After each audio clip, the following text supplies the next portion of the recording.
I never stay in one country for a long time. It gets boring. I like to move on, see new places, meet different people. It's a good life, most of the time. When I need money, I get a fruit. In Europe, you can pick fruit most of the year. You need to be in the right country at the right time, of course. It's not easy work, but the money's not bad. I like to go south in the winter. Life is easier in the sun, and Northern Europe can get very cold in the winter. Last year, 1989 I was in Venice for October. I did some work in a hotel for 3 weeks, then I began slowly to move south. I always go by train when I can. I like trains. You can walk about on a train, and you meet a lot of people. I left Venice and went on to Trieste. There I got a cheap ticket for the slow train to Sofia, in Bulgaria. This train goes all down through Yugoslavia and takes a long time. After the train left Zagreb, one went asleep. A day and a half. But that didn't matter to me. The train left Trieste at 9 o'clock on a Thursday morning. There weren't many people on it at first, but at Zagreb more people got on. 2 girls went along the corridor, past my carriage. They looked through the door, but they didn't come in. Then an old woman came in, sat down, and went asleep. The 2 girls came back along the corridor and looked into the carriage again. The train left Zagreb, and I looked out of the window for about 10 minutes. Then I went asleep too. When I opened my eyes again, the 2 girls were in the carriage. They looked friendly, so I said, "Hello." "Hi." They said. "You're American," I said. "Or Canadian." "Right. American," the taller girl said. She smiled. "And you're 23, your name's Tom Walsh, you've got blue eyes, and your mum lives in Burnham-on-Sea, UK. Right. How did you know all that?" I asked. The second girl laughed. "She looked at your passport. It's in your coat pocket."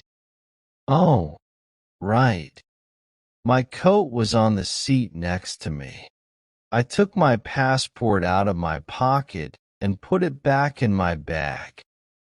"Who are you then?" I asked. They told me. Melanie and Carol from Los Angeles, USA. They liked Europe, they said. They knew a lot of places: Britain, Holland, Denmark, Germany, France, Spain, Italy, Yugoslavia, Bulgaria, Greece. "I'm going to Bulgaria now," I said. "For about a month. Then I'm going south for the winter, Cyprus, or perhaps North Africa." "Oh, yes," they said. "We love Bulgaria. Sofia's a great town. Wonderful. What do you do about money?" I asked. "Well, you know," Carol smiled.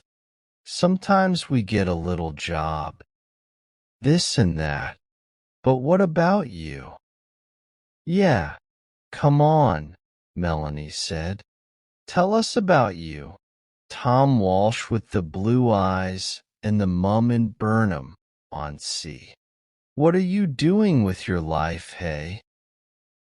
So I told them. They were nice girls.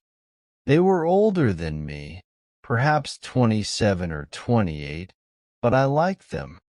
We talked and laughed for hours. I told them a lot of stories about my life. Some of the stories were true, some weren't. But the girls laughed and said I was a great guy. I asked them about Bulgaria because I didn't know the country. They knew Sophia well. They said, "Hey, Carol," Melanie said, "we're staying in Bella Palanca for a day or two, but let's go over to Sophia this weekend and meet Tom there. We can meet him on Saturday night at the Hotel Marmara." "Yeah, it's a good hotel," Carol told me. "Cheap, but good. What do you think, Tom?" "Great," I said. "Let's do that." We talked and laughed for hours. The train was very slow. We got to Belgrade at 6 o'clock in the evening, and a lot of people got off. There were only me and the girls in the carriage then. The guard came and looked at our tickets and went away again. Carol looked at Melanie. "Hey, Mel," she said. "Why don't you and Tom go along to the restaurant? I'm not hungry, and I want to sleep for an hour." "Food's very expensive on the train," I said. "I haven't got much money just now. I'm going to get a job in Sofia." "Oh, Tom," Melanie said, "why didn't you tell us? Look, you're a nice guy, right? We're okay for money this week. We can buy you a meal." "Of course we can," Carol said. "And look, in Sofia, we can take you to the best restaurant in town. It's a great place. We love it." What could I say? I was hungry. They had money. I didn't. So Melanie and I went to the restaurant and had a meal. When we came back, Carol was still alone in the carriage. Melanie put her feet on the seat and went to sleep. At NIS, some more people got on the train, and two old men came into our carriage. They looked at Melanie's feet on the seat and talked in loud voices. Carol laughed, and Melanie opened her eyes and sat up. "Are we nearly there?" she asked Carol, and looked out of the window. "Yeah, about half an hour, I think."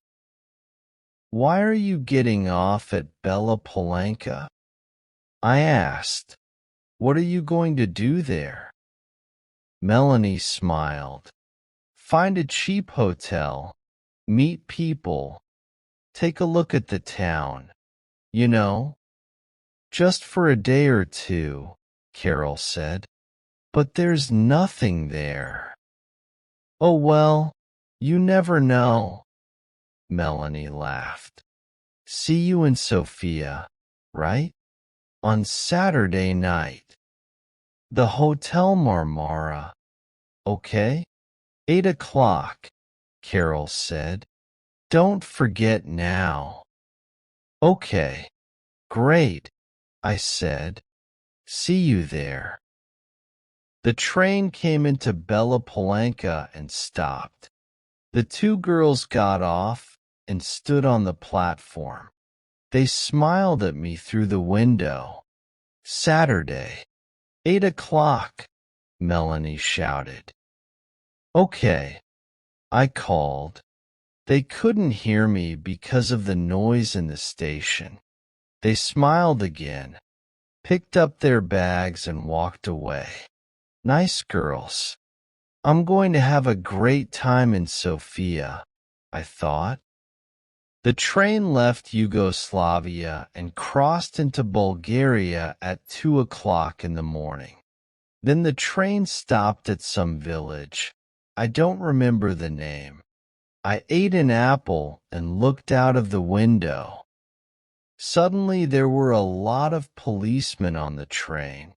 Everybody in the carriage sat up and began to talk. Saturday, 8 o'clock, Melanie shouted. What's happening? I said in Italian to the old man next to me. I don't know, he said in bad Italian.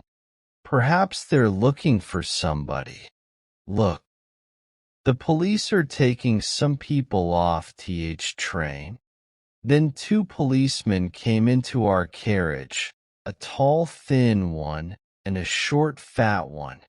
They looked at everybody carefully, and then they looked at me again.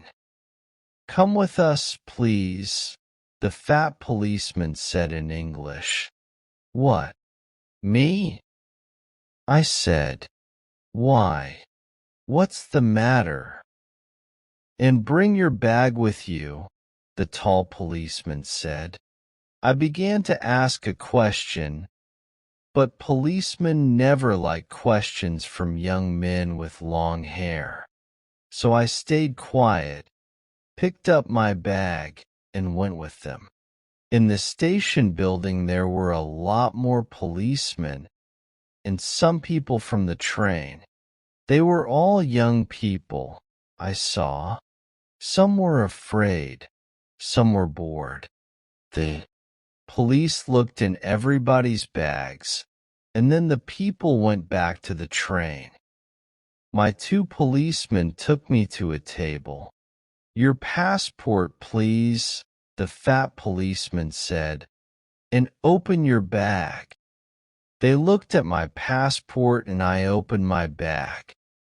There was a young policewoman with red hair at the next table. She had a nice face, so I smiled at her and she smiled back. Ah, the tall policeman said suddenly. All my dirty shirts and clothes were out on the table. The policeman picked up my bag and turned it over. Onto the table, out of my bag, fell packet after packet of U.S. American dollars. Nice, new dollars. $50 notes in big packets, a lot of money. My mouth opened and stayed open. I couldn't find my voice. I was suddenly a very interesting person, and a lot of police ran up to our table and stood behind me. 50,000, 100,000, 150,000. There's $200,000 here, the tall policeman said. What an interesting bag, mister. Tom Walsh. I found my voice again quickly. But it's not my bag, I shouted. There was a big, happy smile on that policeman's face. Well, he said, it's got your name on it. Look. So I looked, and of course there was my name, and yes, of course it was my bag. So how did 200,000 US dollars get into my bag? You cannot bring US dollars into this country, the fat policeman said. He had very short gray hair and little black eyes. He didn't smile once. But I didn't bring them, I said quickly. They're not my dollars. I never saw them before in my life, and there was a lot of noise in the station. I looked out of the window and saw my train. Slowly, it began to move. Hey, 5, I shouted. That's my train. The tall policeman laughed. It was a great day for him. Oh no, he said. You're not getting back on that train. You're staying here with us, in our beautiful country. He smiled, happily. Hey, I shouted, "That's my train." So I never got to Sofia on Saturday. I was very unhappy about that. I wanted to have a little talk with Melanie and Carol, ask them one or two questions, you know. You're a nice guy, Tom. See you in Sofia. Okay? Take you to the best restaurant in town. Yeah, great. And I never got down to Cyprus or North Africa that winter. Oh well, I live and learn. It's not an easy life in prison, but it's warm in winter and the food's not bad. And I'm meeting some interesting people. There's a man from Georgia, USSR, Boris, his name is. He comes from a place by the Black Sea. He's a great guy. When we get out of here, he and I are going down to Australia. Brisbane perhaps, or Sydney. Get a job on a ship, start a new life. Yeah, next year's going to be okay.